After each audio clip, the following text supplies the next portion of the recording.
हामी त्यस्तो प्रतिपक्ष होइन सभामुख महोदय। अहिले देख्नुभयो नि प्रतिपक्ष कस्तो हुनुपर्छ भन्ने कुरा।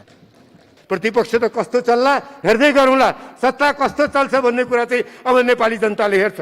कसैले कर गरेर लडाईँ जित्न नसकेर हारेपछि बाध्य भएर स्वीकार गरेका विषय होइन नि, हाम्रा कन्भिक्सनका कुराहरू हुन्। त्यसबाट जतिसुकै अप्रिय होस् हामी सम्मानित सर्वोच्च अदालतका फैसलाहरूलाई मान्छौँ। युद्धमा जित्न नसकेर हारेर आएर लोकतन्त्र मानेका हामी होइनौँ भन्नुभयो क्या उहाँले, मान्य गेवालीजीले। मलाई र शान्ति सम्झौताका सहयात्री सबैलाई चित्त दुख्ने कुरा हो भन्ने लागेको छ यो कुरा। उहाँले त बडो हल्का ढङ्गले भनिदिनु भयो। तपाईँ नेकपा एमालेको त्यति बेलाको तिनै नेता मध्ये होइन जो माओवादी आन्दोलनका नेताहरू, यहाँ बाबुरामजी यहीँ हुनुहुन्छ, हामी यहाँ सबै नेताहरू कमान्डरहरू हामी यहीँ छौँ। पटक पटक कहिले रोल्पामा, कहिले काठमाडौँमा, कहिले कहाँ भूमिगत रूपले माओवादीसँग संविधान सभामा गणतन्त्रमा सहमति गरौँ भन्न आउने तपाईँहरू नै होइन। अहिले तपाईँ पनि हुनुहुन्थ्यो नि त एकचोटि युद्धमा, टाउको काट्नेमा तपाईँ हुनुहुन्थेन र? मलाई किन भन्न बाध्य पार्नुभयो तपाईँले? तपाईँले भन्न के खोजेको? शान्ति सम्झौता गलत थियो भन्न खोजे हो, या माओवादीले लोकतन्त्रको पक्ष लिन हुन्न भन्न खोजे हो? क्या हो? माओवादीले चाहिँ संविधानको पक्षमा बोल्न हुन्न।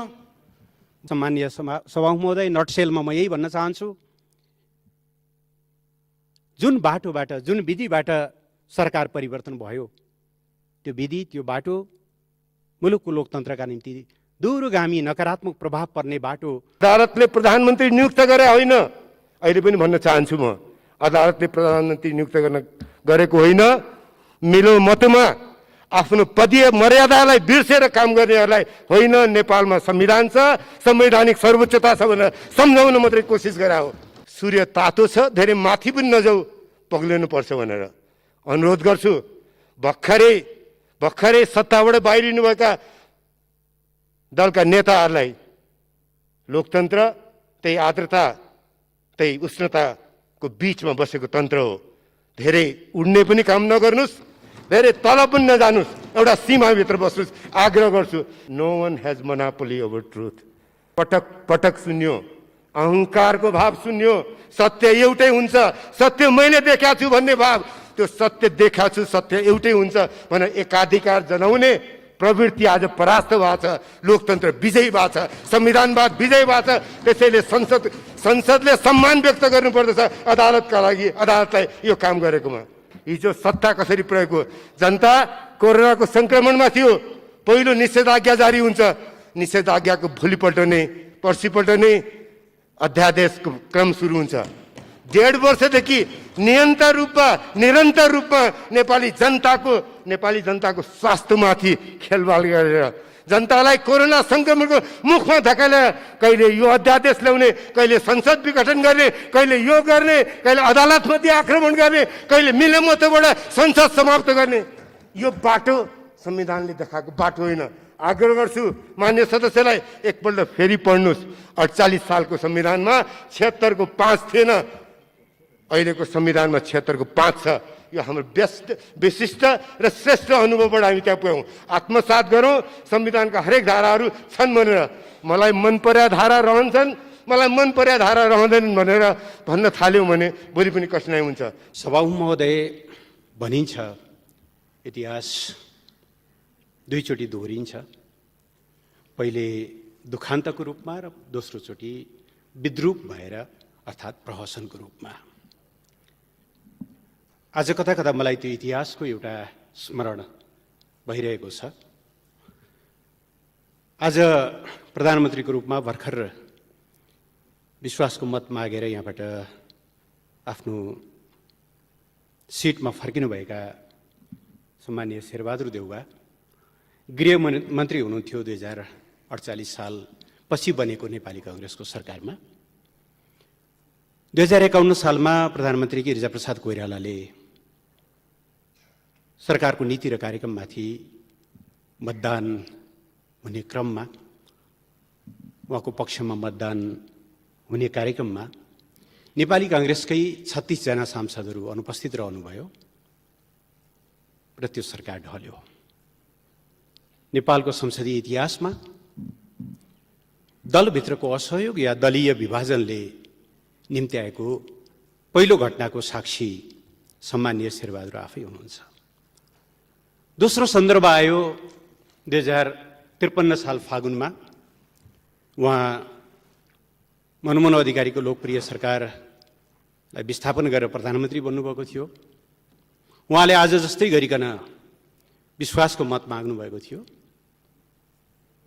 तर उहाँकै दलका दुईजना मान्यज्यूहरू माननीय चक्रबहादुर शाही र दीपकजङ शाह अनुपस्थित भएपछि त्यो सरकार ढल्यो। 2059 सालमा उहाँ फेरि प्रधानमन्त्री हुनुहुन्थ्यो। संसदमा सङ्कटकाललाई निरन्तरता दिने कि नदिने भन्ने बारेमा छलफल चल्दै थियो। मतलब त्यो एजेन्डा बन्नेवाला थियो। त्यति बेलाको पार्टीको तर्फबाट असहयोग हुन्छ भनेपछि उहाँले प्रतिनिधि सभा विघटन गर्नुभयो 59 जेठमा। चुनाव समयमा हुन सकेन र त्यही चुनाव हुन नसकेको आरोपमा अक्षमताको प्रमाण भिराएर तत्कालीन राजा ज्ञानेन्द्रले उहाँलाई प्रधानमन्त्रीबाट बर्खास्त गरे।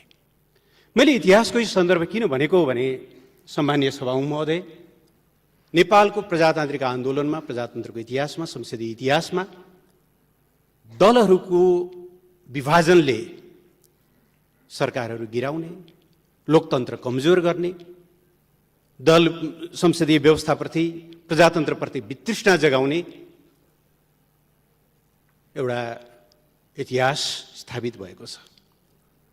मैले प्रहसन किन भनेको, विद्रूप स्थिति किन भनेको भने तीन चोटि दलीय विभाजनको शिकार बनेर पहिला गृहमन्त्रीको रूपमा, पछाडि दुईचोटि प्रधानमन्त्रीको रूपमा बाहिरिनुभएका माननीय सम्मानीय शेरबहादुर देउवा आज 76.5 को एउटा अपव्याख्या, जसले 32 वर्ष अगाडि हामीले समाप्त पारेको निर्दलीय व्यवस्थालाई जसकेलाबाट छिराउने काम गरेको छ, त्यसैको सहारा लिएर प्रधानमन्त्री बन्दै हुनुहुन्छ।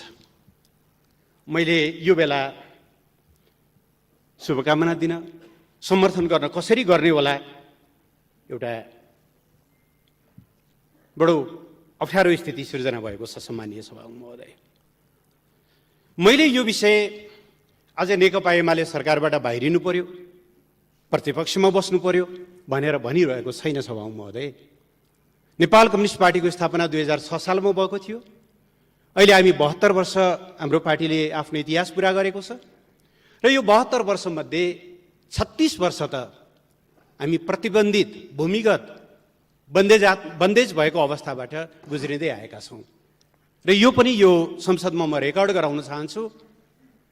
2006 सालमा जन्मेको पार्टीलाई 7 सालको क्रान्ति लगत्तै नेपाली काङ्ग्रेस समेत सम्मिलित सरकारले प्रतिबन्ध लगाएको थियो। हामी 5 वर्षसम्म प्रतिबन्धित अवस्थामा काम गरेका थियौँ।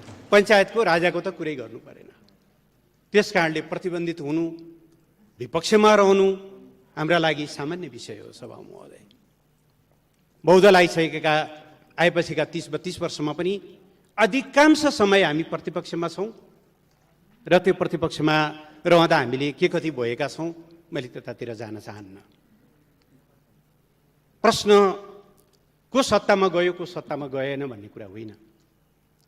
प्रश्न गेम फेयर भयो कि भएन भन्ने हो, प्ले फेयर भयो कि भएन भन्ने हो। र आज हामीलाई सरकारबाट बाहिरिएको कुरामा होइन, प्रणाली भत्किँदै गरेको सन्दर्भमा छ।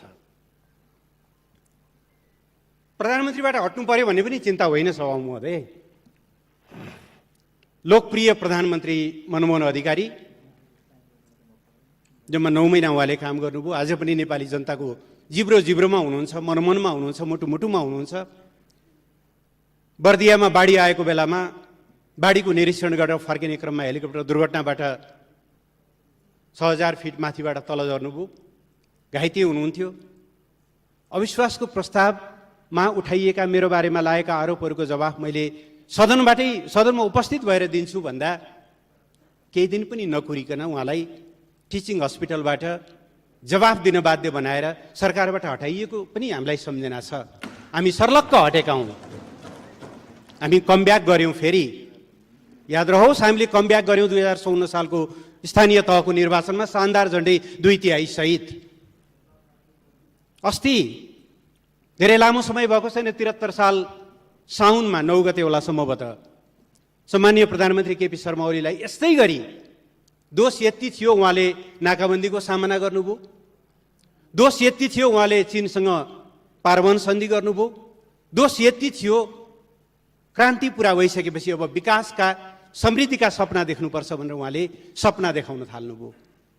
9 महिनाको बिचमा उहाँलाई हटाइयो, हामी सर्लक्क हट्यौँ। कमब्याक गरेको कुरा सदनलाई जानकारी नै छ। त्यसकारणले प्रश्न हामी सरकारबाट हट्दैछौँ, प्रधानमन्त्रीबाट हट्दैछौँ भन्ने कुरा बिल्कुलै होइन। तर यसका लागि हामीले आज कुन विधि अवलम्बन गर्दैछौँ? नेकपा एमाले विधिको शासनमा विश्वास गर्छ। संविधानको सर्वोच्चता, विधिको शासन, मानवाधिकार, शक्ति पृथकीकरण हामीले अवलम्बन गरेको जनताको बहुदलीय जनवादका अविभाज्य अङ्गहरू हुन्। कसैले कर गरेर लडाईँ जित्न नसकेर हारेपछि बाध्य भएर स्वीकार गरेका विषय होइन नि, हाम्रा कन्भिक्सनका कुराहरू हुन्। त्यसबाट जतिसुकै अप्रिय होस्, हामी सम्मानित सर्वोच्च अदालतका फैसलाहरूलाई मान्छौँ, त्यो कुरालाई स्वीकार गर्छौँ। तर आज हामीलाई चिन्ता, सम्मानीय सभामुखज्यू, लोकतन्त्र अडिएका पिलरहरू खल्बलिन थाले भन्ने कुरामा छ। लोकतन्त्रका पिलरभित्र एउटा महत्त्वपूर्ण पिलर शक्ति पृथकीकरणको सिद्धान्त अर्थात् नियन्त्रण र सन्तुलन हो। कुनै पनि लोकतान्त्रिक प्रणालीले सर्वोच्च अदालतले सिधै प्रधानमन्त्री तोक्ने कुराको कल्पना गर्दैन, अपेक्षा गर्दैन। आज हामी यो विषय राष्ट्रिय राजनीतिमा छिराइरहेका छौँ। धन्यवाद पनि सम्मानीय प्रधानमन्त्रीले दिनुभयो। मलाई एउटा याद भयो, सम्मानीय सभामुख महोदय, घरिघरि म इतिहासतिर पनि फर्किनेछु। 2061 साल जेठमा होला सम्भवतः, सम्मानीय प्रधानमन्त्री शेरबहादुर देउवा राजाबाट प्रधानमन्त्री नियुक्त हुनुभयो। त्योभन्दा अगाडि 59 असोजमा उहाँलाई बर्खास्त गरिएको थियो। त्यति बेला उहाँले भनेको कुरा म सम्झिन्छु, मैले आज श्री 5बाट न्याय पाएँ। श्री 5ले दिनुभएको त्यो न्याय माघ 19मा गएपछि कहाँ गयो हामी सबैलाई थाहा छ। आज इतिहास 5 जना श्रीमानहरूबाट माननीय शेरबहादुर देउवा प्रधानमन्त्री नियुक्त हुनुभएको छ। उति बेला श्री 5, अहिले श्रीमान 5। हाम्रो चिन्ता प्रणालीप्रति हो सभा महोदय। ल एकछिनको निम्ति मानिलिउँ प्रतिनिधि सभा विघटन गलतै थियो भन्ने हो भने पनि अदालतले सर्लक्क भकुण्डो ल्याएर ल खेलाडी तिमीहरू नै हो, सत्ता र प्रतिपक्ष, फल्नाले फाउल गर्यो, ल तिमीहरू आफै यहाँबाट जहाँबाट फाउल भएको थियो त्यहीँ। अस्ति भर्खरै हामीले युरो कप देख्यौँ, कोपा अमेरिका देख्यौँ, रेफ्रीले के गरे? जहाँ फाउल भयो त्यहाँ सानो पाउडर छरेर मार्क लगाएर बल त्यहीँ लगेर त्यहीँबाट फ्री किक दिनुपर्ने हो कि के दिनुपर्ने हो, त्यही पेनाल्टी दिनुपर्ने हो, त्यहीँबाट दिएको होइन र? हामी कहाँ त कस्तो भयो भनेदेखि रेफ्रीले आफै गोल हानिदिनु भयो, विजेता घोषणा गरिदिनु भयो। चिन्ता यहाँनिर हो, रेफ्रीले हानेको गोलबाट विजयी हुनुभएको छ। तर प्रणाली भत्कियो भने प्रधानमन्त्री त सम्माननीय प्रधानमन्त्री 4 चोटि यसभन्दा अगाडि नै भइसक्नु भएको, अहिले 5औं चोटि हुनुहुन्छ। कहिलेकाहीँ ठट्टा गरेर हो कि साँच्चै हो भन्नुहुन्छ पनि। ज्योतिषीले त मलाई 7 चोटि हुने भनेका छन् भनेर हुनु पनि होला। तर प्रणालीको कष्टमा, देशको कष्टमा, लोकतन्त्रको कष्टमा कोही प्रधानमन्त्री बन्ने नबन्ने कुरा धेरै महत्त्वपूर्ण हुन्छ जस्तो लाग्दैन। त्यसकारणले यो शक्ति पृथकीकरण जसरी खलबलिएको छ, मलाई ज्यादै चिन्ता छ, हाम्रो दललाई ज्यादै चिन्ता छ। हुँदै जाँदा माननीय न्यायाधीशहरूले के पनि भन्नुभएको छ भनेदेखि कहिलेकाहीँ त्यस्तो पर्छ नि त मैले थ्रु आउट पढेको छु उहाँहरूको 167-68 पृष्ठ लामो कति। एक ठाउँमा भन्दै जाँदा के भन्नुभएछ भने कहिलेकाहीँ त्यस्तो सिधै अदालतले भनिदिनु पर्ने अवस्था आउन सक्छ। मानिलिउँ कि 76-1 अनुसार कुनै पार्टीले बहुमत प्राप्त गर्यो तर राष्ट्रपतिले नियुक्त गर्नु भएन भने के गर्ने? त्यति बेला अदालतले भनिदिनु परेन? कहाँको परिकल्पना होला यो?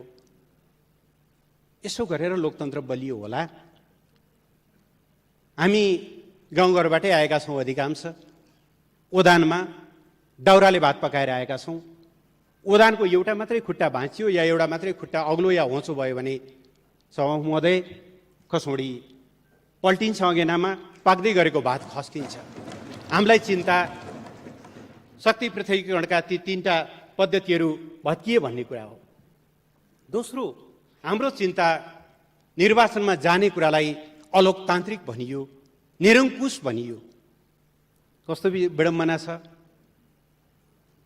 हामी जनताको प्रतिनिधि नासो दरबारमा बुझाइएको पनि यिनै आँखाले देखेका छौँ। हामी त जनतामा जान्छौँ, काम गर्न अप्ठ्यारो पर्यो जनतामा जान्छौँ भन्दा हामीलाई लाञ्छित गरिएको छ निरङ्कुश भनेर। जनतामा जानु, ताजा जनादेश माग्नु, निरङ्कुश हुने, तर कुनै बेला भएको प्रजातन्त्र चाहिँ टपक्क टिपेर उता लैजाने कुरा चाहिँ लोकतान्त्रिक हुने। यस्तो परिभाषाहरूले हामीलाई कहाँ पुर्याउला? हाम्रो चिन्ता त्यहाँनिर हो। सभामुख महोदय, तेस्रो हामीलाई अति चिन्ताको विषय संविधानको धारा 76(5) को व्याख्यामै हो। संविधान अक्षरहरूको सँगालो मात्रै होइन सभामुख महोदय। संविधान एउटा यस्तो एडिफिस हो जसको शिरदेखि प्रस्तावनादेखि लिएर हाम्रो संविधानको भन्ने भने हामी सार्वभौम सत्ता सम्पन्न नेपाली जनता भन्नेदेखि लिएर तल अनुसूचीको पुच्छारमा रहेका प्रत्येकलाई समग्रतामा राखेर हेर्नुपर्छ। छातीमा हात राखेर भनौँ सभामुख महोदय र सभामुख महोदय मार्फत यो सदनले के कहीँ कतै यो संविधानले हामीलाई निर्दलीय अभ्यास गर्ने छुट दिन्छ? हामी चुनावमा दलको तर्फबाट उम्मेदवारी दिएर जान्छौँ। सम्मानीय शेरबहादुर देउवाले पार्टी सभापतिको हैसियतले उहाँले कसैलाई टिकट दिनुहुन्छ, माननीय केपी शर्मा ओलीले पार्टी अध्यक्षको हैसियतले टिकट दिनुहुन्छ। त्यो टिकट लिएर हामी पार्टीको प्रतिनिधि भएर जनतामा जान्छौँ, घोषणापत्र लिएर जान्छौँ, चुनाव चिन्ह लिएर जान्छौँ। जनताले त्यो चुनाव चिन्ह, त्यो घोषणापत्र, त्यो कार्यक्रम, दलका नीतिहरू लिएर हामीलाई समर्थन या असमर्थन, असहयोग गर्छन्। त्यसका निम्ति तल भयानक लडाइँ भएको हुन्छ। देशका प्रमुख पार्टी हुनुको नाताले काङ्ग्रेस र एमालेको बिचमा चर्को प्रतिस्पर्धा हुन्छ, रुख कि सूर्य भन्ने बारेमा। लड्ने त्यसरी, चुनाव जितेर आउने यसरी, सरकार बन्ने बेलामा जो कसैले जहाँ भोट हाले पनि हुन्छ, फ्लोर क्रस गरे पनि हुन्छ, जसले जसलाई भोट दिए पनि हुन्छ, त्यस बापत हुइप लाग्दैन, त्यस बापत कारबाही गर्न पाइँदैन। आज कसैलाई सन्चो होला सभामुख महोदय? यस्तो सन्चो धेरैचोटि हुने गरेको देखेका हौँ हामीले विगतमा पनि। तर यो सन्चो हामीलाई एकछिन प्राप्त भएको सन्चो म रेकर्ड गराउन चाहन्छु।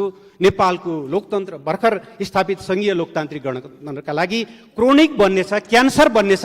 यसले हामीलाई समाप्त पार्नेछ। यसलाई धेरै ग्लोरिफाई नगरौँ। आज एमालेलाई अप्ठ्यारो होला, एमालेका केही साथीहरू दुईतिर बाँडिनु होला, त्यसले एकछिन क्षणिक रूपमा कसैलाई जित हार होला। प्रश्न हामीलाई त्यहाँ पनि छैन। 15 सालमा 4 सिट लिएर लडेको नेकपा हो। केही साथीहरू तलमाथि हुँदैमा हामी त्यसमा पनि चिन्तित छैनौँ। तर प्रणाली, बहुदलीय व्यवस्था, यो दलीय प्रणाली कमजोर भयो भने अब मान्छे 76(2) अनुसारको मिलिजुली सरकारमा किन बसिरहन्छ सभामुख महोदय? त्यहाँ त दलको हुइप मान्नुपर्छ। त्यसलाई विश्वासको मत नदिकन स्किप गरेर 5 मा जान पाइयो भने मन लागेको ठाउँमा भोट हाल्न पाइयो, हुइप लाग्ने भएन। हाम्रो संविधानले यस्तो परिकल्पना गर्छ र? तर अजीब व्याख्या भयो संविधानको। यसप्रति हामी एकदमै चिन्तित छौँ। महाभियोगमा पनि सांसदहरू स्वतन्त्र हुन पाउँछन्। सभामुख महोदय, संविधानले को मान्छे प्रधानमन्त्री बन्न पाउने, को प्रधानमन्त्री बन्न नपाउने भनेर प्रष्ट व्याख्या गरेको छ। तर सम्मानित सर्वोच्च अदालतले संविधानको त्यो प्रतिनिधि सभाको हरेक सदस्य यदि उसलाई दलको समर्थन छ या दलहरूको समर्थन छ भने प्रधानमन्त्रीको योग्य उम्मेदवार हुन पाउँछ। यदि उसमा फौजदारी अभियोग लागेको छैन, नैतिक पतन देखिएको छैन आदि इत्यादि भने। तर 76-3 अनुसार विश्वासको मत नलिएको प्रधानमन्त्रीले 5मा गएर क्यान्डिडेटै हुन पाउँदैन। यो संविधान संशोधन होइन र सभामुख महोदय, अदालतलाई संविधान संशोधन गर्न हो र हामीले भनेको संविधानको त व्याख्या गर्ने पो भनेको हो। धेरै गम्भीर प्रश्नहरू उत्पन्न भएका छन्। सभामुख महोदय, म फेरि दोहोऱ्याएर भन्छु, हामी यी प्रश्नहरू सरकारबाट बाहिरिनु परेका कारणले गर्दै छैनौँ। 36 वर्ष बाहिरिएका थियौँ, प्रतिबन्धित अवस्थामा थियौँ, 20औं वर्ष प्रतिपक्षमा थियौँ, अरू केही वर्ष प्रतिपक्षमा बस्नु पर्ला। किनभने हाम्रा निम्ति जनता सर्वोच्च अदालत हुन्, हाम्रा निम्ति जनता सर्वोच्च भगवान हुन्। जनताको विश्वास भएसम्म हामीलाई कसैले बहिर्गमित गर्न सक्दैन। हामीलाई आज पनि विश्वास छ, प्रत्येक चोटि जब जनताले कोरोनाको खोप लगाउनेछन् यो सरकारलाई सम्झिनेछन्। किनभने 1,61,00,000 मात्रा खोप हामीले सुनिश्चित गरेका छौँ। जब प्रत्येक नागरिकले 72 सालको भूकम्पमा भत्किएका घर महिनौँ वर्षौँसम्म बाहिर बस्नु पर्दा त्यो अवस्थाबाट अहिले सुरक्षित घरमा फर्केका छन् 8 लाख परिवार। उनीहरूले धन्यवाद केपी ओली भन्ने छन्। बाराका पर्साका टोर्नाडो पीडित नागरिकहरूले भन्ने छन् 869 घर परिवारलाई, जसलाई हामीले 5 महिनाको बिचमा घर बनाएर सुरक्षित घर बनाएर दियौँ। उहाँहरूले सम्झिनेछन्। सुन्दरा आसपास धरहरा हेर्दै, दाहिनेपट्टि रानी पोखरी हेर्दै, चुच्चे नक्सा हेर्दै, सगरमाथाको बढेको 8,848.86 मिटर उचाइ हेर्दै सरकारलाई जनताले सम्झिरहनेछन्। हामीलाई त्यो कुरामा पिर छैन। 8,848.86 लिम्पियाधुरा, लिपुलेक र कालापानी, जसको बारेमा उच्चारणसम्म विगतमा गर्न सकिँदैन थियो, जसको बारेमा यहाँ आएका प्रस्तावहरूलाई अनेकौँ जालजेल गरेर चाहिँ तुहाउने काम गरिएको थियो, ती कुराहरूमा जनताले सम्झिनेछन्। त्यस कारणले हामीलाई बाहिर जानु पर्यो भन्ने कुरामा होइन। हामीले बनाएका 50 भन्दा बढी नयाँ कानुनहरू जसले संविधानलाई पूर्ण रूपले फङ्सनल बनाएको छ, संघीयतालाई कार्यान्वयन गर्नका निम्ति हामीले गरेका कामहरू जसले आज 761वटै सरकारहरू फङ्सनल छन्। अल्पविकसित अवस्थाको कलङ्कको टीका मेटाएर हामी विकासशील देशमा स्तरोन्नत हुने चरणमा पुगेका छौँ। त्यो विषयमा जनताले सम्झिरहनेछन्। सिके राउत, जसले कुनै बेला पृथकतावादी अभियान, छुट्टै झन्डा, छुट्टै राज्य, छुट्टै राष्ट्रगान सहित आउँथे, आज शान्तिपूर्ण मूल प्रवाहमा आएका छन्। नेपाली जनताले त्यो अखण्डतामा सम्झिनेछन्। संविधान जारी भएर पनि हिंसा रोकिएन। नेकपा विप्लव समूह हिंसाकै बाटोमा थियो, उहाँहरू अहिले शान्तिपूर्ण बाटोमा फर्किनु भएको छ। हिजो संविधानप्रति असहमत, संविधानको विरोध गर्ने सबै साथीहरू अहिले संविधानको रक्षामा उभिनु भएको छ। सरकारले गरेको यो राष्ट्रिय सहमतिको विषयमा मान्छेहरूले सम्झिनेछन्। मेलम्चीको धारा प्रत्येकचोटि खोल्दा काठमाडौँवासीले सम्झिनेछन्। लोड सेडिङ अन्त्य भएर तामाकसीको बिजुली बाल्दा प्रत्येकचोटि जनताले सम्झिनेछन्। उत्तरतिर खोलिएका नाकाहरू जसले अब नेपाल कहिल्यै पनि नाकाबन्दीमा पर्ने छैन, पारवन सन्धि र त्यसको प्रोटोकल, त्यसमा सम्झिनेछन्। गाउँ गाउँमा पुगेका हस्पिटलहरू, स्वास्थ्य बिमाहरू, श्रमिकहरूको हिजो अस्ति 1 गतेदेखि तलब बढेको छ। हुन त जसले नै होड छ, यही सरकार आएर बढाइदियो 1,500 मासिक पारिश्रमिक भनिदिए पनि हामीलाई केही फरक पर्दैन। किनभने हामीलाई जसले नै होड छैन, हामीलाई त श्रमिकहरूको खल्तीमा अलिकति भए पनि बढी पैसा परोस् भन्ने हो। श्रमिकहरूले त्यहाँनिर सम्झिनेछन्। यिनै कुराहरू हुन् सभामुख महोदय। त्यस कारणले मैले आज यो सम्मानित सदन सामु उभिएर मुलुकको प्रणाली जुन दिशातिर जाँदैछ,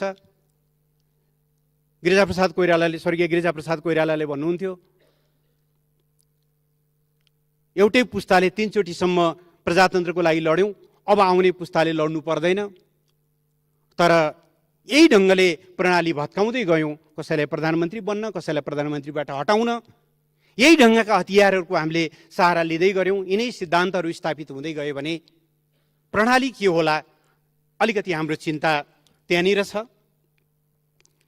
त्यस कारणले यसको बारेमा हामी निरन्तर खबरदारी गरिरहनेछौँ। राष्ट्रको हितमा हाम्रो दल अटल पहरेदार बनेर रहनेछ। राष्ट्रियताका प्रश्नमा हामी 24 घण्टा चनाखो आँखा राखेर झिमिक्क नगरिकन निहालिरहनेछौँ भइरहेका गतिविधिहरूको बारेमा।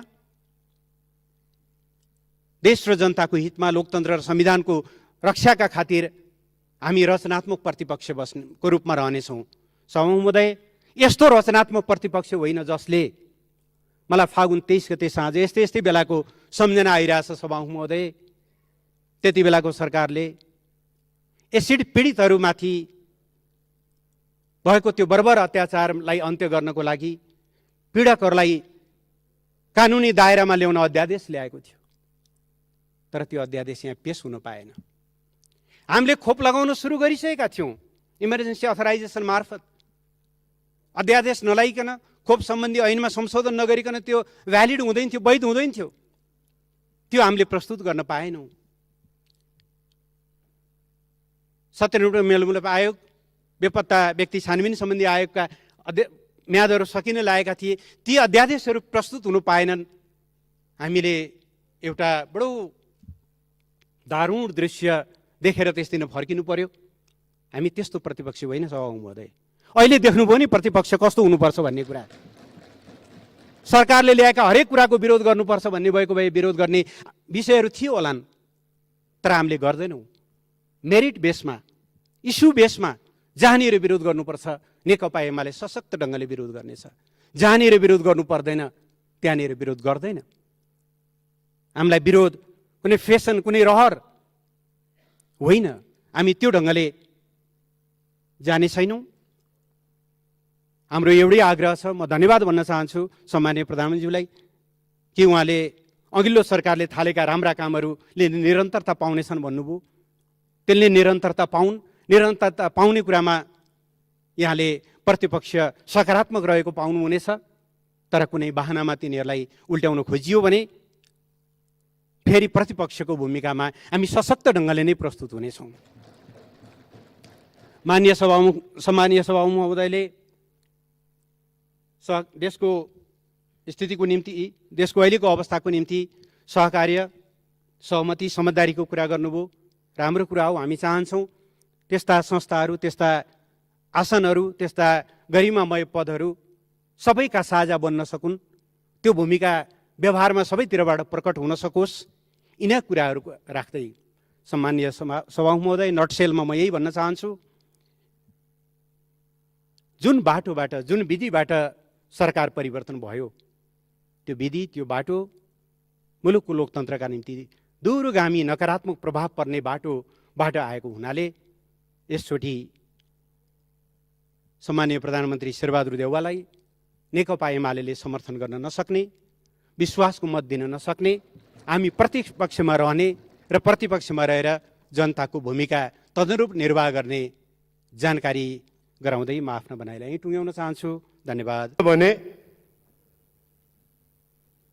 पछि जतिसुकै चित्त बुझाउने सम्मान राख्न नसके पनि ती नेताहरूको समर्थनमा हामीसँग झन्डै 2/3 छ, जे गरे पनि हुन्छ भन्ने लाग्यो। आज पनि त्यहाँबाट मुक्ति देख्थेन मैले। म पूर्ववक्ता मान्य सांसदको विचारको कदर गर्छु, असहमति प्रकट गर्छु। यो संविधान सचेत मनले लेखिया संविधान हो। यो 47 सालको संविधान होइन। 47 सालको संविधान उहाँहरू र हामीले मिलेर लेखेका थियौँ। त्यो बेला त्यही संविधानबाट चल्यौँ। तर त्यो अनुभवबाट, एक दशकमा 12वटा सरकार बन्ने अनुभवबाट हामीले संविधानमा एउटा विशिष्ट धारा लेख्यौँ, 76 को 5, जहाँ संसदलाई जोगाउनका लागि, जहाँ बहुमतले प्रधानमन्त्री दिन सक्ने अवस्था हुँदासम्म हरेक सांसदले विवेकको मत दिएर प्रधानमन्त्री निर्वाचित गर्नेछ भनेर त्यही विवेकको मत दिने धारामाथि आक्रमण हुँदाखेरि, त्यही विवेकको मत दिने धारामाथि मिल्यो मतोमा संविधान भत्काउने प्रयत्न हुँदाखेरि हामी अदालतमा गएका हौँ। अदालतले प्रधानमन्त्री नियुक्त गरे होइन, अहिले पनि भन्न चाहन्छु म, अदालतले प्रधानमन्त्री नियुक्त गरेको होइन। मिलोमतोमा आफ्नो पदीय मर्यादालाई बिर्सेर काम गर्नेहरूलाई होइन, नेपालमा संविधान छ, संवैधानिक सर्वोच्चता छ भनेर सम्झाउन मात्रै कोसिस गरे हो। मैले आजको दिनमा धेरै अझ बढी भन्न चाहन्न, तर यति चाहिँ पक्कै भन्नुपर्छ। ग्रिक पौराणिक कथामा एउटा प्रसङ्ग आउँछ इकारसको। केही दिन अगाडि त्यो प्रसङ्ग पनि मैले सम्झाएको थिएँ, आज म त्यो दोहोऱ्याउन चाहन्छु। जेलबाट निस्केपछि, भागेपछि टापुमा पुगेर त्यहाँबाट डेडलस र इकारस निस्किने क्रममा बाबुले इकारस छोरालाई भन्छन् कि अब यहाँबाट निस्किनु छ, पखेटा चाहिन्छ। पखेटा बनाउँछन् प्वाखहरूको, अनि मोमले त्यो प्वाखको ठुलो पखेटा बनाएर अब उड्ने कुरा गर्छन्। छोरालाई सम्झाउँछन् इकारसलाई, समुद्रको आर्द्रता हुन्छ, धेरै नजिक पनि नजाऊ, सूर्य तातो छ, धेरै माथि पनि नजाऊ, पग्लिनु पर्छ भनेर अनुरोध गर्छु। भर्खरै सत्ताबाट बाहिरिनुभएका दलका नेताहरूलाई लोकतन्त्र त्यही आर्द्रता त्यही उष्णताको बिचमा बसेको तन्त्र हो। धेरै उड्ने पनि काम नगर्नुहोस्, धेरै तल पनि नजानुहोस्, एउटा सीमाभित्र बस्नुहोस्, आग्रह गर्छु। नभए धेरै लामो छलाङ मार्न सकिन्न, धेरै लामो उडान हुन सक्दैन। मलाई वास्तवमा आज बोल्ने पनि मेरो कुरा थिएन, मलाई लाग्यो कि केही कुरा आवश्यक छ काङ्ग्रेसले आफ्नो तर्फबाट भन्नु पनि, त्यसैले पनि अनुरोध गरेँ कि हाम्रो दलको तर्फबाट पनि केही भन्नु आवश्यक हुन्छ भनेर। म अनुरोध गर्छु, यो संसद, यो प्रतिनिधि सभा आएदेखि हामीले भन्यौँ दल साना छन् ठुला छन्, सम्मान गरौँ। सम्मान गर्ने कुरा महत्त्वपूर्ण हो।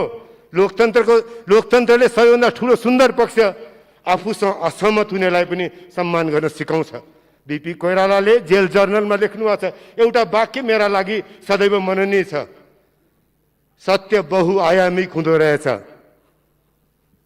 नेल्सन मण्डेलाले साउथ अफ्रिकामा लामो जेल पछाडि लोकतन्त्र स्थापित गर्नुभयो। उहाँले आफ्नो किताबमा लेख्नु भएको छ, no one has monopoly over truth, सत्यमाथि कसैको एकाधिकार छैन भनेर। म यति मात्रै स्मरण गराउन चाहन्छु, सत्य मलाई पनि थाहा छैन होला, तपाईँलाई पनि थाहा छैन होला। हामी पुरुषोत्तम होइनौँ, नरोत्तम पनि होइनौँ, नर मात्रै हौँ। तर पटक पटक सुन्यो, अहङ्कारको भाव सुन्यो, सत्य एउटै हुन्छ, सत्य मैले देखाएको छु भन्ने भाव, त्यो सत्य देखाएको छु, सत्य एउटै हुन्छ भनेर एकाधिकार जनाउने प्रवृत्ति आज परास्त भएको छ। लोकतन्त्र विजयी भएको छ, संविधानवाद विजयी भएको छ। त्यसैले संसदले सम्मान व्यक्त गर्नुपर्दछ अदालतका लागि, अदालतलाई यो काम गरेकोमा। अहिले पनि हामी आफ्ना सीमाहरू नबिर्सौँ। म फेरि पनि दोहोऱ्याउन चाहन्छु, साह्रै उष्णताको छेउमा पनि पुग्नु भएन, साह्रै समुद्रको तल पनि नपुगौँ। हामी बस्नै हो, हामी सबैले मिलेर बनाएको संविधान हो। संविधानलाई पाङ्ग्रा भत्काउँदै आफ्ना पक्षमा प्रयोग गर्दा सबै ठिक हुने, अनि संविधानले आफूलाई छेउमा लगाइदियो भने गलत हुने। हिजो 2/3 भन्दा पुष्पकमल दाहाल प्रचण्डको पनि अनुहार देखाएर 2/3 हुने, माधव कुमार नेपालको पनि अनुहार देखाएर 2/3 हुने। आज उनको सम्मान गर्न नसक्दा अनि यो अवस्था बिहोरेपछि अनि उहाँहरूमाथि के आक्रमण, त्यतिले नपुगेर अदालतका माथि आक्रमण। अदालतले पुष्पकमल दाहालको अपमान गरे होइन, अदालतले पुष्पकमल दाहाललाई त्यहाँ उभिन लगाएको होइन, अदालतले माधव कुमार नेपाललाई विवेकको मत हाल्न लगाएको होइन, तपाईँले लगाउनु भयो, अहङ्कारले लगाओ, अहङ्कारले यहाँ पुऱ्याएको। आज सत्ताभन्दा बाहिर हुनुहुन्छ तर पनि अहङ्कार नबोक्नुहोस्। हामी पनि हिजोका हाम्रो दिनबाट सम्झिनेछौँ कि आजको दिनमा पनि हामीले एउटा सेन्सलाई, एउटा अनरलाई, एउटा डिग्निटीलाई छोड्ने छैनौँ। भोलिका दिनमा हो सत्ता कसरी चल्छ तपाईँहरूले हेर्नुहुन्छ, प्रतिपक्ष त कस्तो चल्ला हेर्दै गरौँला, सत्ता कस्तो चल्छ भन्ने कुरा चाहिँ अब नेपाली जनताले हेर्छ। हिजो सत्ता कसरी प्रयोग हो, जनता कोरोनाको सङ्क्रमणमा थियो, पहिलो निषेधाज्ञा जारी हुन्छ, निषेधाज्ञाको भोलिपल्ट नै पर्सिपल्ट नै अध्यादेशको क्रम सुरु हुन्छ। 1.5 वर्षदेखि निरन्तर रूपमा नेपाली जनताको स्वास्थ्यमाथि खेलवाल गरेर जनतालाई कोरोना सङ्क्रमणको मुखमा धकेलेर कहिले यो अध्यादेश ल्याउने, कहिले संसद विघटन गर्ने, कहिले यो गर्ने, कहिले अदालतमाथि आक्रमण गर्ने, कहिले मिलेमतोबाट संसद समाप्त गर्ने। यो बाटो संविधानले देखाएको बाटो होइन। आग्रह गर्छु मान्य सदस्यलाई एकपल्ट फेरि पढ्नुहोस्। 48 सालको संविधानमा 76 को 5 थिएन, अहिलेको संविधानमा 76 को 5 छ। यो हाम्रो विशिष्ट र श्रेष्ठ अनुभवबाट हामी त्यहाँ पुग्यौँ। आत्मसात गरौँ, संविधानका हरेक धाराहरू छन् भनेर। मलाई मन पर्या धारा रहन्छन्, मलाई मन पर्या धारा रहँदैनन् भनेर भन्न थाल्यौँ भने भोलि पनि कठिनाइ हुन्छ। त उहाँसँग एउटा विश्वास चाहिँ दिलाउँछु, हिजो हामीलाई जस्तो सत्ता चाहिएको थियो भनेको थियौँ हामीले। जसरी हामीले भन्यौँ कि सत्तामा अपोजिसनका प्रति, विपक्षका प्रति, आफ्नो दलमा बस्ने मानिसका प्रति सम्मानको भाव हुनुपर्छ भन्ने त्यो व्यक्त गर्छौँ, त्यो देखाउँछौँ, प्रमाणित गर्छौँ। आजदेखि सञ्चालन हुने, आजदेखि शेरबहादुर देउवाले विश्वासको मत प्राप्त गरेपछि सञ्चालन हुने सत्ताले हरेक दिन सम्झनेछ, हरेक दिन यो संसदको गरिमा बढाउनेछ। बिपी कोइरालाको पार्टीका मानिसहरू हौँ हामी। 8वटा फाँसीका मुद्दा बोकेर गणेशमान सिंह अदालतमा जानुभयो, पञ्चायतको अदालतबाट पनि न्याय पाउँछु भनेर। अहिले विश्वासको मत माग्ने प्रधानमन्त्री पनि शाही कालमा असंवैधानिक शाही आयोगले थुन्दाखेरि, प्रकाशमान सिंह र उहाँलाई थुन्दाखेरि अदालत जानुभयो, शाही कालको अदालतबाट पनि न्याय पायो। त्यसैले हामी अदालतको विशिष्ट परम्परालाई यो पोडियममा उभिएर शानका साथ, गर्वका साथ भन्छौँ, नेपालको अदालतले कठिनभन्दा कठिन दिनमा पनि बाटो देखाएको छ, त्यही बाटोबाट हिँडौँ भनेर। त्यो बाटोबाट हिँड्दा कहीँ पुगिन्छ। आज तिक्तताकाली दिन होइन, तर आज निश्चित रूपमा एउटा दिन चाहिँ हो। हिजो जनता सङ्क्रमणमा छ अनि खोपमा कति भ्रष्टाचार भयो भनेर बहस गर्नुपर्ने दिन आयो। जनता मर्न थालेको छ, जनताले एनफ इज एनफ भनेर नारा लगाउनलाई कोभिड लागोस्, तर सरकारसम्म आवाज पुर्याउनु पर्छ भने उभिनुपर्ने बाध्यता सृजना भयो। संसदका समितिहरूले 101 भ्रष्टाचार बारेमा छानबिन गर्नुपर्ने अवस्था सृजना भयो। त्यस्तो दिन भोलि आउँदैन, त्यो चाहिँ विश्वास छ शेरबहादुर देउवामाथि। त्यसैले हामी एक ठाउँमा जम्मा भएका हौँ। म अनुरोध गर्छु तपाईँहरूलाई पनि, विपक्षलाई पनि यहाँबाट छेउ लगाउनका लागि, पाखा लगाउनका लागि होइन, विपक्षबाट हरेक दिन सुनेका टिका टिप्पणीबाट सरकार सदैव सच्चिने प्रतिबद्धता व्यक्त गर्नुभयो।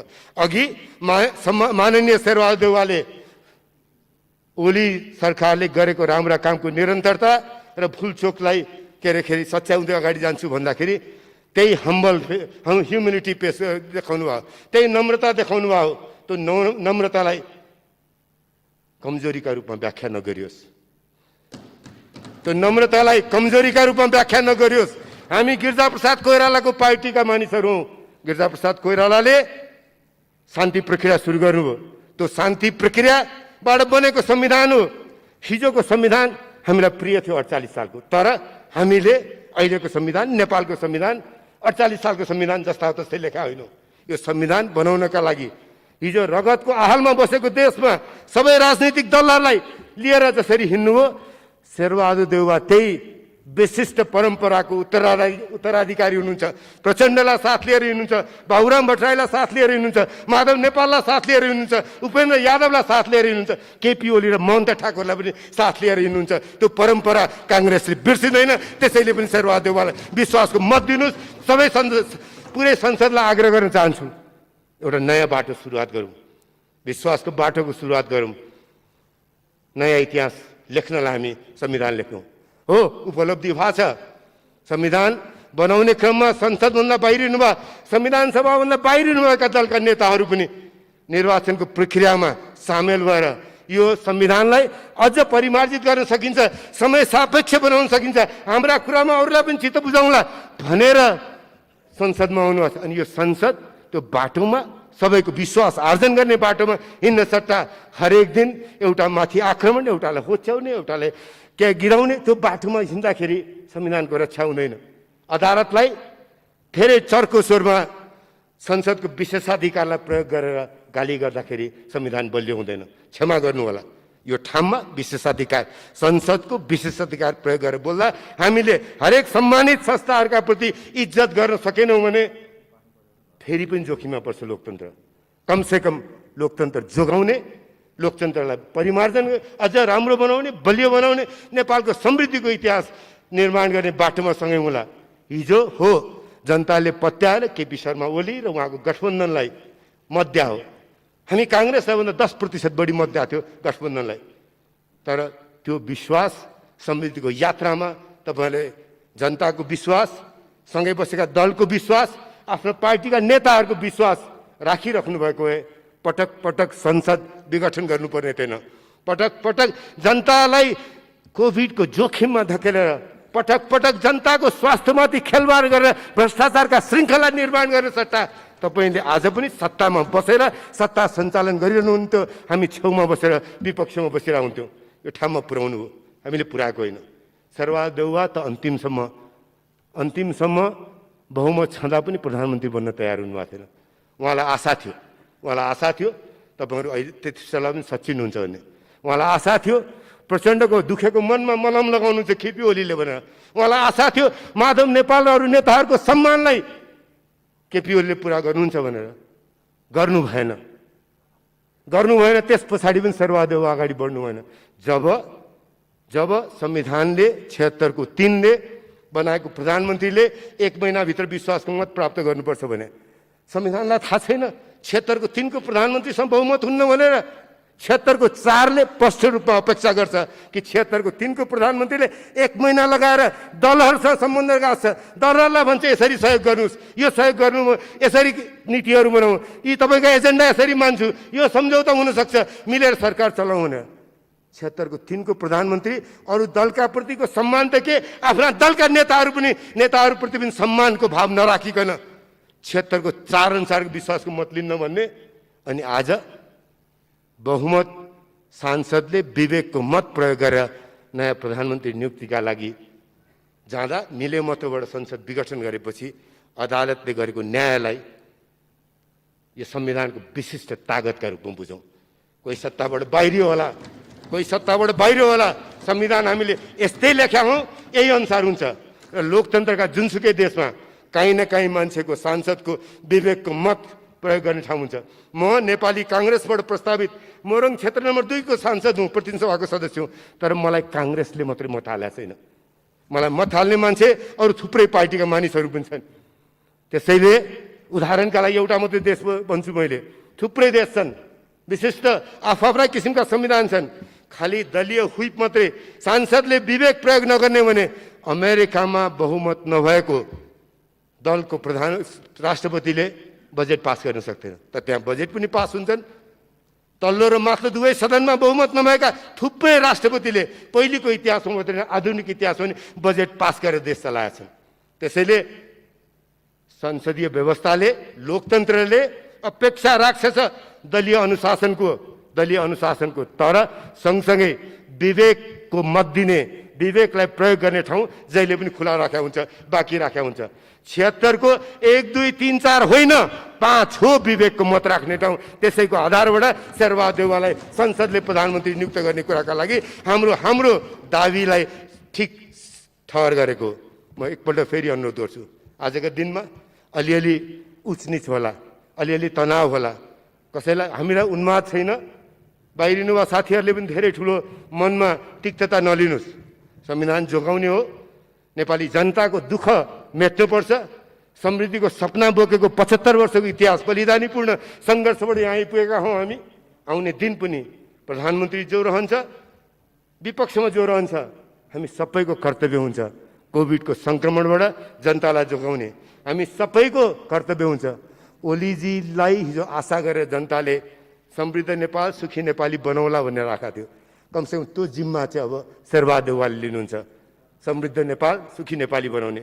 त्यसका लागि पनि विश्वासको मत दिनुहोस्, त्यही आग्रह गर्दछु। धन्यवाद।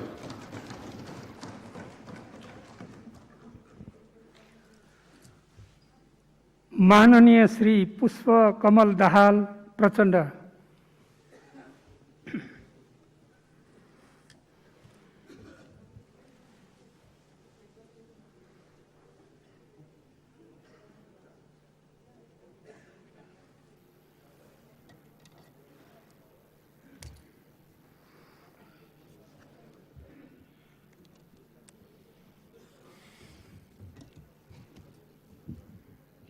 सम्मान्य सभामुख महोदय, म नेपाली काङ्ग्रेसका सभापति तथा सम्मान्य प्रधानमन्त्री शेरबहादुर देउवाले भर्खरै राख्नु भएको विश्वासको मतको प्रस्तावको पक्षमा नेकपा माओवादी केन्द्रको संसदीय दलको समर्थन रहेको कुरा जनाउन यहाँ उपस्थित भएको छ। समर्थनमा केही कुरा भन्नुभन्दा अगाडि अहिले पनि देश कोरोना महामारीबाट ग्रस्त छ।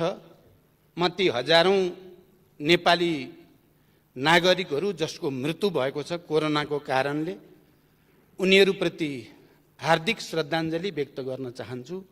सबै सङ्क्रमितहरू जो अस्पतालमा या घरमा आइसोलेसनमा हुनुहुन्छ सबैको शीघ्र स्वास्थ्य लाभको कामना गर्न चाहन्छु। त्यसै गरी अहिले बर्खायाम छ, बाढी पहिरोको कारणले पनि धेरै नेपालीहरूको ज्यान गएको छ, उनीहरूप्रति पनि श्रद्धा व्यक्त गर्न चाहन्छु र ती सबै मृतकका शोक सन्तप्त परिवारहरूप्रति हार्दिक समवेदना व्यक्त गर्न चाहन्छु हाम्रो दलको तर्फबाट र घाइतेहरूको शीघ्र स्वास्थ्य लाभको कामना गर्न चाहन्छु। अब विषयमा थोरै भन्दा, किनभने हुन त मलाई यहाँ 8-10 मिनट 15 मिनटमा कुरा सक्ने भनिएको छ, तर बहस जसरी उठ्यो केही कुरा भन्नुपर्ने जस्तो पनि लागेको छ। त्यसरी फेरि लामो गर्न सम्भव पनि छैन। सायद अर्को मञ्चमा हामीले विस्तारपूर्वक छलफल गर्न पनि पाउनेछौँ, त्यसकारण हतारै गर्नुपर्ने पनि मलाई लागेको छैन। तैपनि हामी बडो विचित्रको अनुभव, राजनैतिक अनुभवबाट गुज्रिन बाध्य भएका छौँ।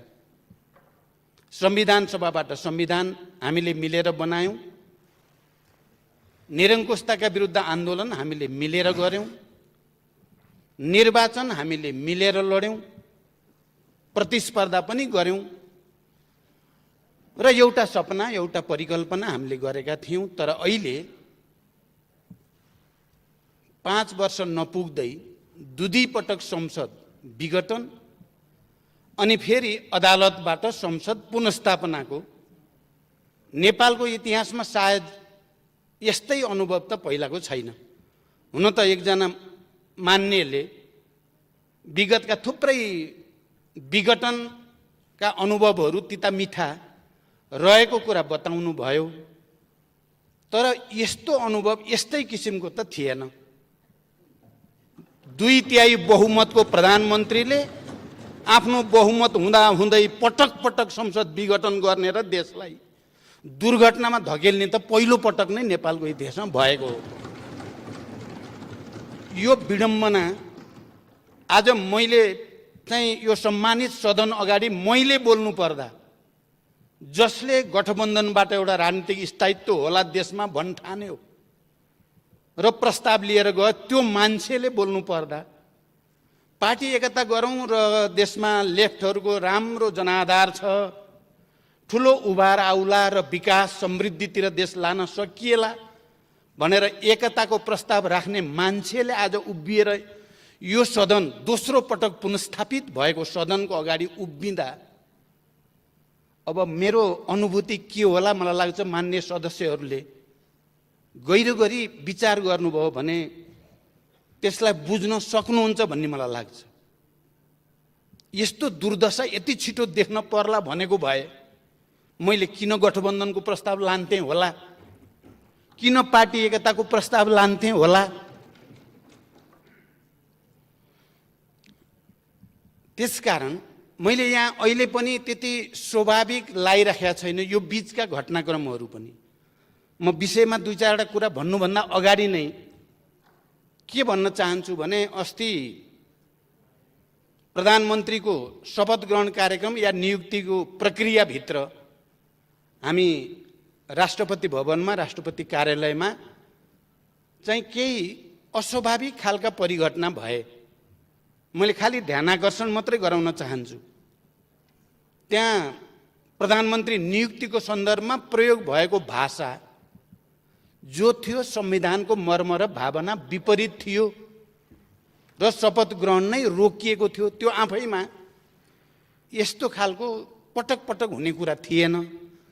त्यो भन्दा पनि हरेक पटक हामी शान्ति प्रक्रियामा आएपछि पनि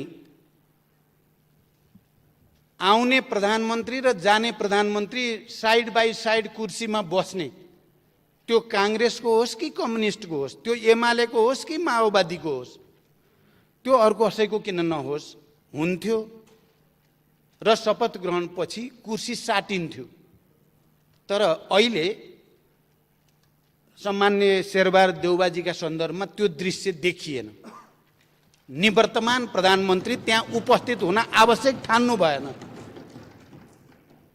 हेर्दा त सानो टेक्निकल कुरा भन्न पनि सकिन्छ, तर यो को भित्र लोकतान्त्रिक संस्कार छ, भिन्न मतलाई स्वीकार नसक्ने आँट कोमा छ, भिन्न परिस्थितिको सामना गर्ने आँट कोसँग छ छैन भन्नेसँग सम्बन्धित एउटा गम्भीर नैतिकताको प्रश्न, संस्कारको प्रश्न, लोकतन्त्रसँग जोडिएको प्रश्न भन्ने म ठान्छु। मैले पटक पटक यहाँ आएपछि हाम्रो प्रमुख सचेतकलाई सोधेँ, निवर्तमान प्रधानमन्त्री केपीजी आउनुहुन्छ नि, उहाँले बोल्नुहुन्छ नि भनेर सोधेँ। 3 चोटि सोधेँ मैले आज। मलाई प्रमुख सचेतकले भन्नुभयो आउनुहुन्छ, उहाँले नै बोल्नुहुन्छ भन्नुभयो। मैले सामान्य रूपमा के सोचेको थिएँ, आज पुनस्थापित यो पहिलो संसदको बैठकमा पूर्व प्रधानमन्त्रीको हैसियतले पनि, प्रतिपक्ष दलको नेताको हैसियतले पनि, यो सदनले पनि केपीजीको मुखबाट नै आफ्ना कुरा सुन्न चाहेको थियो र देशले पनि आजको दिन सदनको रोस्टमबाट निवर्तमान प्रधानमन्त्रीले के चाहिँ भन्नु होला भन्ने सुन्न चाहेको थियो। त्यो पनि भएन। अब उहाँ अरू बिमारी भएर केही हो कि मलाई त्यो त थाहा छैन, तर मलाई उहाँले नै बोल्नुहुन्छ भनिएको थियो। यो पनि मलाई अलिकति अस्वाभाविक जस्तो चाहिँ महसुस भएको छ। यो लोकतान्त्रिक संस्कार हो कि अलोकतान्त्रिक हो भन्ने कुरामा पनि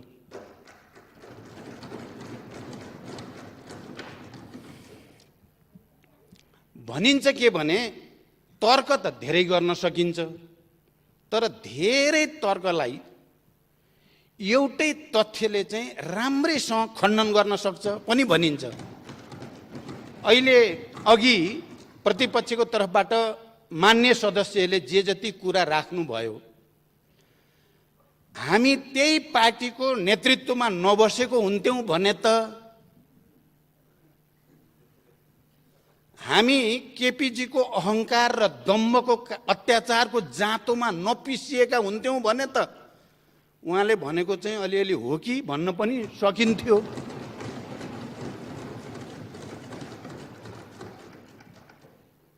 मनोगतवाद, अहङ्कारवाद, व्यक्तिवाद, चरम महत्वाकांक्षा,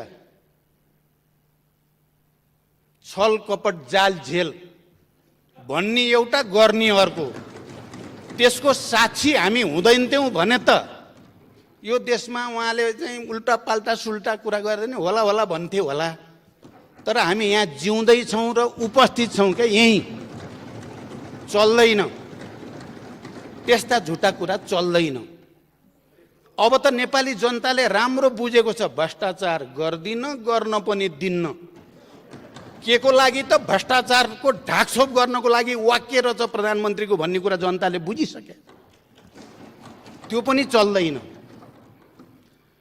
लोकतन्त्रको कुरा, म अरू कुरा लामो व्याख्यातिर जान बिल्कुल चाहेको छैन सभामुख महोदय।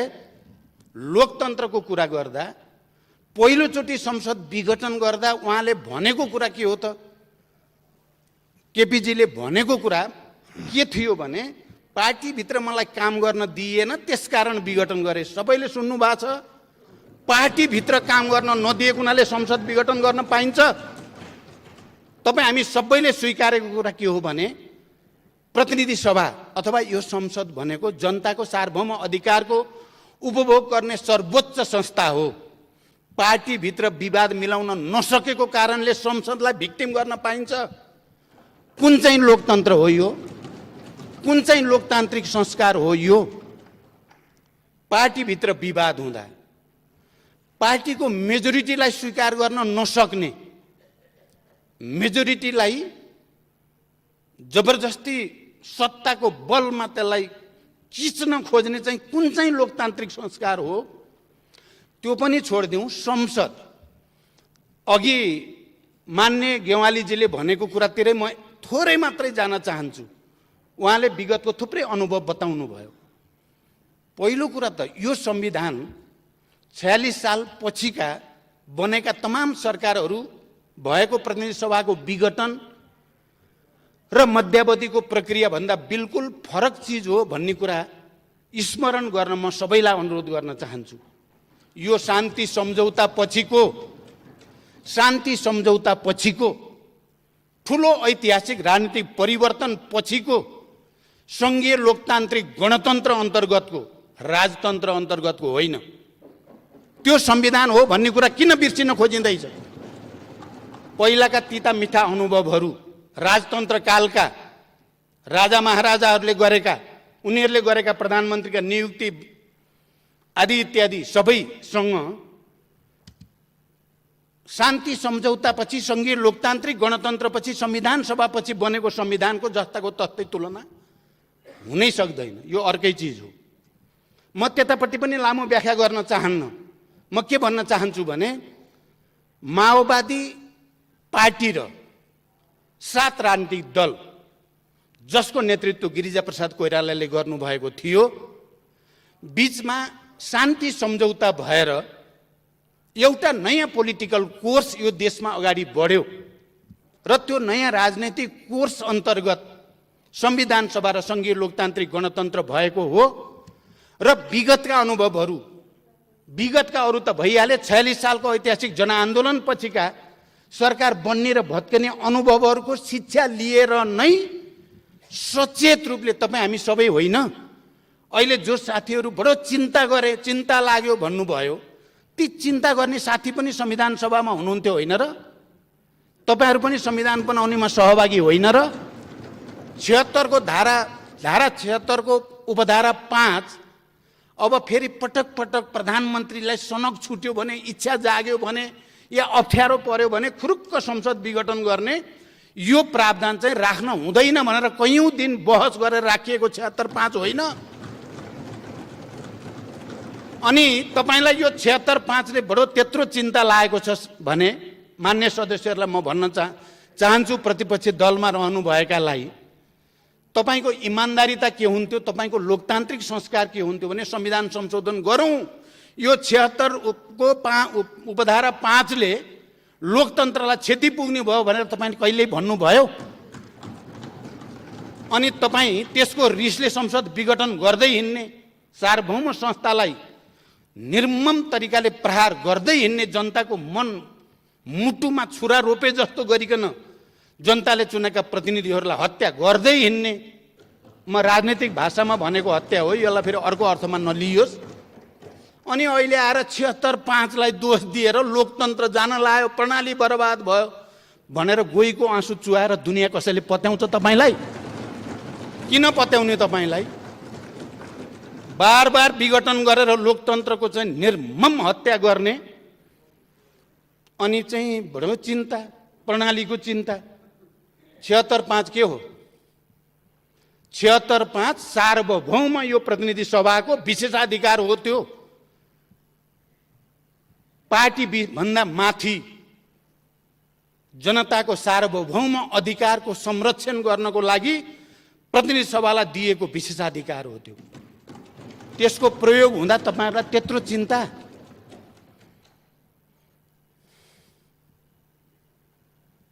छिहत्तर 5 हामी सबैले बनाएको हो। त्यसमा कसैको मतभेद थियो?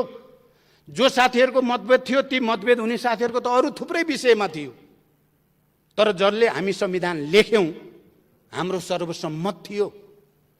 76(5) मा कुनै पनि दलको सांसदले बहुमत सिद्ध गरेर आधार प्रस्तुत गर्यो भने राष्ट्रपतिले उसलाई प्रधानमन्त्री नियुक्त गर्नेछन्। एकदम प्रष्ट कुरा त्यही हो। दल भन्दा बाहिर भनेको छैन। कतिपयले तर्क गरे 2 अनुसार पनि भनेको छ नि 5 मा भन्ने तर्क पनि कतिपयले गर्ने गरेको पाइन्छ। 2 अनुसार भनेको हामीले त्यति बेला संविधान बनाउने बेलामा पनि बुझेको, आज पनि त्यसको व्याख्या भएको कुरा के हो भने यो प्रतिनिधि सभाभन्दा बाहिरको मान्छे आएर प्रधानमन्त्री बन्न नपाओस् भनेर त्यसलाई रोक्न खोजेको सम्पूर्ण अधिकार यहाँ प्रतिनिधि सभामा राख्न खोजेको। म मान्य सदस्यहरूको ध्यान त्यतापट्टि आकर्षित गर्न चाहन्छु। अहिले सम्माननीय प्रधानमन्त्री शेरबहादुर देउबा नेपाली कङ्ग्रेसको सभापति हो र यो सदनका कुनै पनि मान्य सदस्यले उहाँलाई भोट हाल्ने अधिकार, मत दिने अधिकार दिएको हो। 5 ले दिएको हो। दिएको मात्रै होइन, तपाईँ हामी सबैलाई थाहा छ 149 जना मान्य सदस्यहरूको हस्ताक्षर सहित राष्ट्रपतिकामा राष्ट्रपतिजीले भने अनुसार नै दाबी प्रस्तुत गरेको हो। म पनि त्यही छु राष्ट्रपतिजीसँगै। त्यति बेला हामीले भनेका थियौँ संविधान त राष्ट्रपतिजी तपाईँले इफ गर्ने ठाउँ पनि छैन, बट गर्ने ठाउँ पनि छैन। अब शेरबहादुरजीलाई प्रधानमन्त्री नियुक्ति गरिदिनुहोस्, विश्वासको मतको निम्ति सदन पठाइदिनुहोस्। एकदम सिधा। संविधान पनि सिधा छ, त्यसको व्याख्या पनि हामीले बुझेका छौँ। त्यसकारण यहाँ ठाउँ छैन र मैले त राष्ट्रपतिजीप्रति विश्वास व्यक्त गरेको थिएँ। त्यहाँ हुने यहाँ माधव नेपालजी पनि हुनुहुन्छ, शेरबहादुरजी हुनुहुन्छ, अरू नेताहरू पनि हुनुहुन्छ। त्यसकारण तपाईँले अब 149 जनाको हस्ताक्षरको शनाखत गर्न चाहनुहुन्छ, हामी तयार छौँ। हामी जीवित सजीव उपस्थित हुन पनि तयार छौँ। तर त्यहाँ हस्ताक्षर छ, त्यसकारण राष्ट्रपतिको जिम्मेवारी हुन्छ सदनमा पठाइदिने। ल यो अनुसार हो नियुक्ति गरेर विश्वासको मत लिन सदन पठाइदिने। अनि सार्वभौम संस्थाले विश्वासको मत दियो, उहाँ प्रधानमन्त्री कन्टिन्यू गर्नुहुन्छ, भएन उहाँ जानुहुन्छ। मैले यो कुरा भनेको थिएँ र मलाई आशा थियो उहाँले त्यही गर्नुहुन्छ, तर उहाँले त्यसो गर्नु भएन। हुँदै नभएको 153 भएर प्रधानमन्त्री त्यति बेला केपीजीले 3 जनाको हस्ताक्षर रहेछ। लास्टमा त 3 जनाको पो रहेछ हस्ताक्षर त, अरूको त लगेर 153 दाबी गर्नेलाई पनि उस्तै। 149 जनाको चाहिँ हस्ताक्षर लिएर बकाइदा नेताहरू, पूर्व प्रधानमन्त्रीहरूको लाइन गएका छौँ हामी, त्यसलाई पनि उस्तै। यो पो हो लोकतन्त्रप्रतिको उपहास। यति सोझो कुरालाई बुझ्न यति गाह्रो किन भइरहेछ हामीलाई?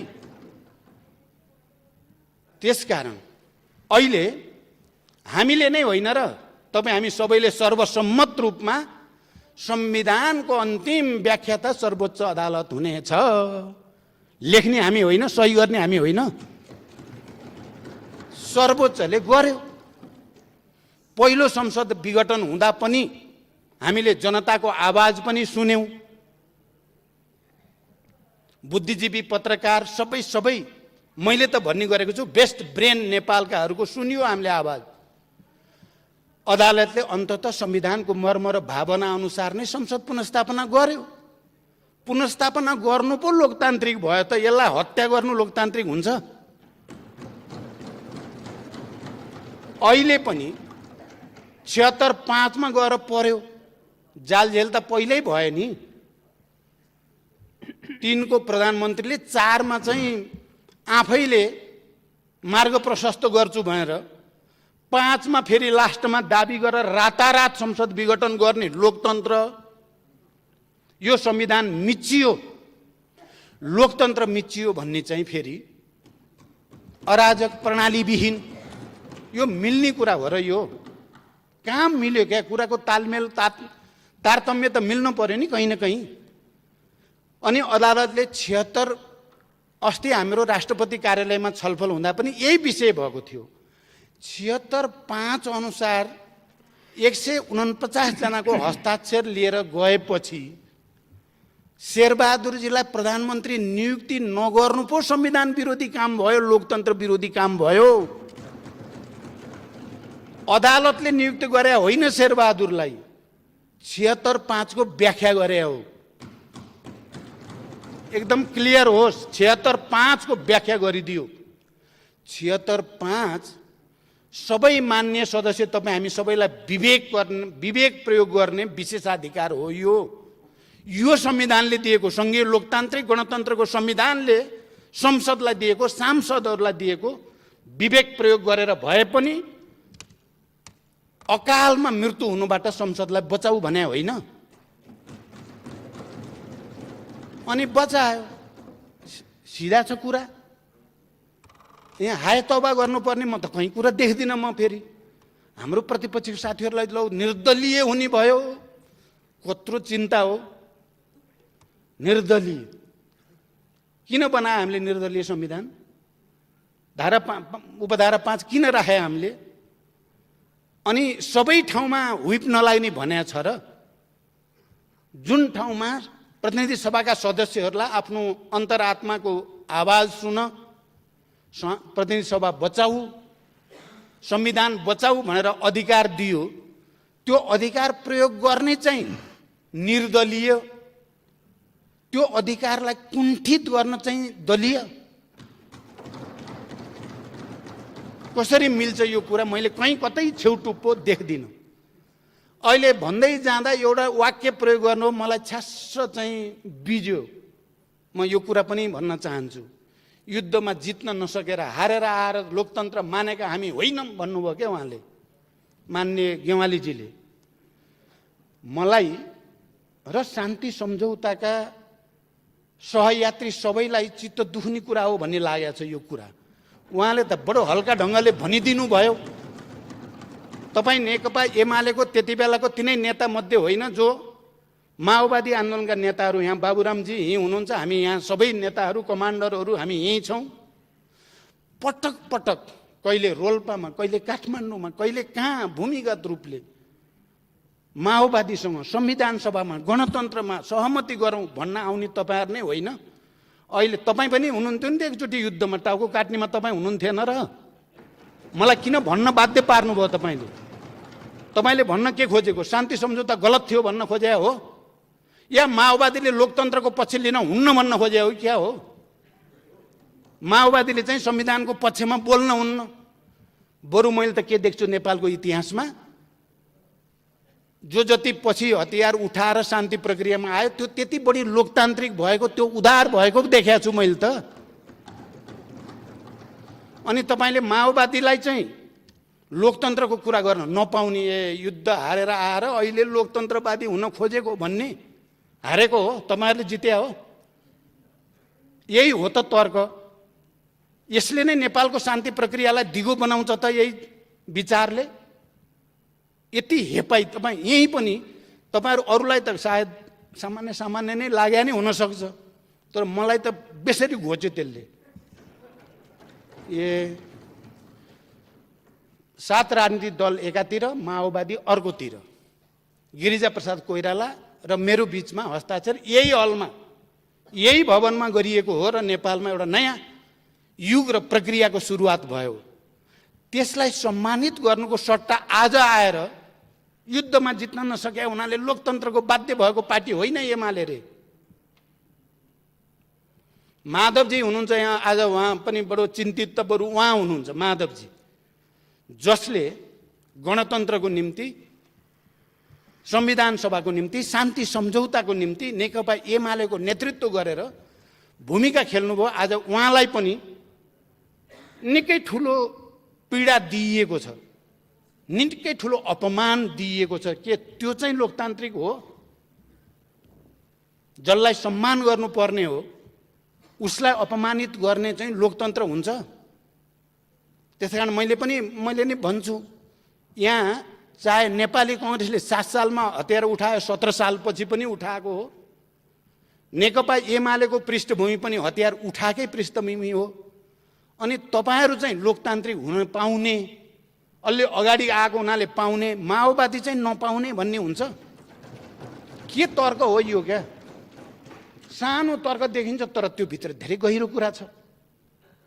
यही कारणले शान्ति प्रक्रिया टुङ्ग्याउन अरुचि देखिने कारण पनि यही हो कि त्यसकारण म अब टुङ्ग्याउनेतिर जान्छु। म यो सम्मानित सदन अगाडि नेपालको इतिहासको वास्तविकतालाई कसैले पनि बङ्ग्याउने कोसिस नगरौँ। शान्ति सम्झौता, संविधान सभा र सङ्घीय लोकतान्त्रिक गणतन्त्र पछि बनेको संविधान हो यो। यसमा थुप्रै नयाँ प्रावधानहरू छन्। नेपाललाई, शान्तिलाई दिगो कसरी पार्ने, लोकतन्त्रलाई अझ विकसित र परिमार्जित कसरी गर्ने नेपाली समाजका सबै उत्पीडित वर्ग, जाति, क्षेत्र, लिङ्ग, समुदायलाई समावेशी र समानुपातिक ढङ्गले कसरी समेटेर लैजाने भन्ने तमाम मुद्दाहरू भएको इन्क्लुसिभ डेमोक्रेसीको एउटा दस्तावेज हो अहिलेको संविधान। यो कुरालाई आत्मसात गर्न छोडेर अब हामीले एकले अर्कालाई घारे हात लाउन थाल्यौँ भने हाम्रो भाग्य भविष्य के हुन्छ? चिन्ता त त्यहाँ पो छ त।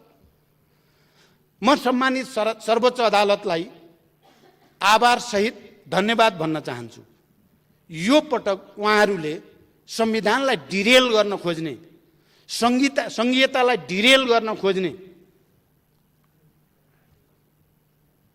पछिल्लो चरण राष्ट्रवाद, राष्ट्रियता के भयो भन्ने कुरा जनतालाई सबैलाई थाहा छ। मध्यरातमा कोसँगको वार्तापछि कहाँबाट पोलिटिक्स कता लान खोजियो भन्ने कुरा हामीले नेपाली जनताले नहेरिकन बस्या छ र।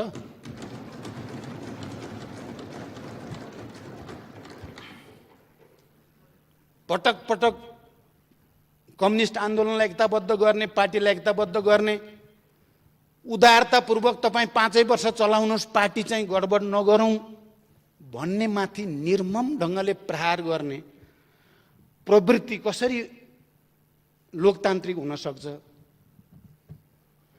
त्यसकारण अब भन्न थाल्यो भने धेरै नै हुन्छ। तर कुरा के हो भने सर्वोच्च अदालतले नेपालको संविधानको रक्षा गर्ने, यो प्रतिनिधि सभालाई फेरि एकचोटि जीवन्त बनाउने जुन व्याख्या गर्यो, हामी सबैले आभार व्यक्त गर्नुपर्दछ। र विवेकको मत प्रयोग गर्ने यो धारामा म प्रतिपक्षका साथीहरूलाई पनि एकचोटि ठन्डा दिमागले विचार गर्न, साँच्चै विवेकको प्रयोग गरेर, मलाई लाग्छ तपाईँहरूमध्ये धेरै जसोलाई यो संसद पुनर्स्थापना भएकोमा आनन्द भएको छ। मैले बुझ्छु नि, मैले नबुझ्ने होइन नि कुरा, थाहा छ नि मलाई। आनन्द भएको छ, फेरि पुनर्स्थापना बल्ल बचियो। त्यो अन्तरात्माको आवाज बोलिदिनुहोस् आज, र सबै मिलेर शेरबहादुरजीलाई विवेकको मत प्रयोग गरेर प्रधानमन्त्रीमा समर्थन गरिदियो। एउटा एकताको, सहकार्यको एउटा नयाँ युगको सुरुवात आजकै दिनबाट हुन सक्छ। त्यो ठुलो छाती हामीले गर्न केले रोक्छ? सभामुख महोदय, त्यसकारण मैले त उहिले शान्ति प्रक्रियामा आउँदा हाम्रो नेतृत्वको सिङ्गै टिमले अब यो देशले योभन्दा बढी धान्दैन, अब जानुपर्छ भनेर एकपटक होइन, 2 पटक होइन, सबभन्दा बढी तत्कालीन नेकपा एमालेका नेताहरूसँग, मुख्यतः माधव कुमार नेपालसँग भएका पटक पटक वार्ताले शान्तिको वातावरण बन्यो। म एमालेका नेता तमाम कार्यकर्ताहरूलाई धन्यवाद भन्न चाहन्छु। र गिरिजा प्रसाद कोइरालासँग पटक पटक भएका वार्ताले 12 बुँदे समझदारीको आधार बन्यो। नबिर्सौँ हामी इतिहासको यो सच्चाइलाई। कसले कति त्याग गरेर यो बनेको हो भन्दा सबै नेपालीहरूले जनयुद्ध र जनआन्दोलनमा गरेको त्यागको परिणाम हो यो। हजारौं शहीदहरू, बेपत्ताहरू, घाइते अपाङ्गहरूको बलिदानबाट जन्मिएको हो यो, नबिर्सौँ। म त के ठान्छु भने माओवादी केही पनि होइन, यसलाई अब मिचिदिए हुन्छ भन्ठानेका केही साथीहरूले। माओवादी चाहिँ अब विभाजित पनि भएको छ, यसको ओज ताप पनि घट्या छ, त्यसकारण यसलाई किचिदिए हुन्छ भन्ने लाग्यो क्या हाम्रो साथीलाई। मैले त पटक पटक भन्थेँ आगोसँग खेल्ने काम चाहिँ त्यति राम्रो हुँदैन। त्यो राम्रोसँग यो आगोलाई एउटा इनर्जीमा परिणत गर्नेतिर ल्याइएको छ। अहिले तपाईँहरूले हेर्नुभयो भने यसलाई हेप्न थाल्नुभयो, अपमानित गर्न थाल्नुभयो भने आगो फेरि सल्किन सक्छ। त्यो बुद्धितिर हामी कोही नजाउँ। मैले के भन्छु भने मान्य ओलीजी, निवर्तमान प्रधानमन्त्री यहाँ हुनु भएन, उहाँले सुनिराख्नु भएको होला। व्यक्तिगत अहङ्कार र दम्बले इतिहास निर्माण हुँदैन। बनेको इतिहासलाई तपाईँले जबरजस्ती आफ्नो व्यक्तिवादी चरित्रले चाहिँ निमिट्यान्न पार्छु भन्ने ठान्नु भएको भने तपाईँले ब्लन्डर गर्नुभएको, त्यसको फल भोग्दै हुनुहुन्छ, भोग्दै जानुहुन्छ अझै।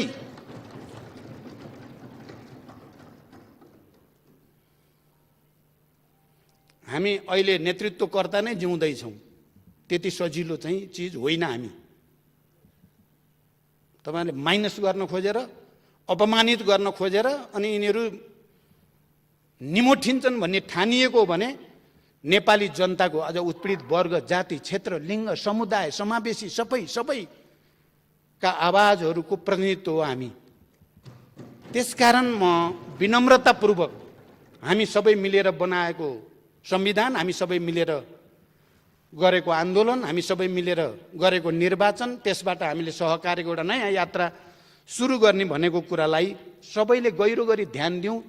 सबैले आफ्नो आफ्नो अन्तरात्मामा फर्केर हेरौँ, कसले कति त्याग गर्यो, कसले कति जाल झेल गर्यो, कसले अन्तरात्माको आवाज बोलेको छ, कसले जाल झेल र फट्याइ बोलेको छ भन्ने कुरा इतिहासले र नेपाली जनताले भोलि न्याय गर्नेछन् भन्ने विश्वाससहित फेरि एकचोटि यो परिवर्तनको निम्ति ज्यान गुमाउने सबैप्रति श्रद्धाञ्जली र सम्मान व्यक्त गर्दै म आफ्नो भनाइ टुङ्ग्याउँछु। धन्यवाद।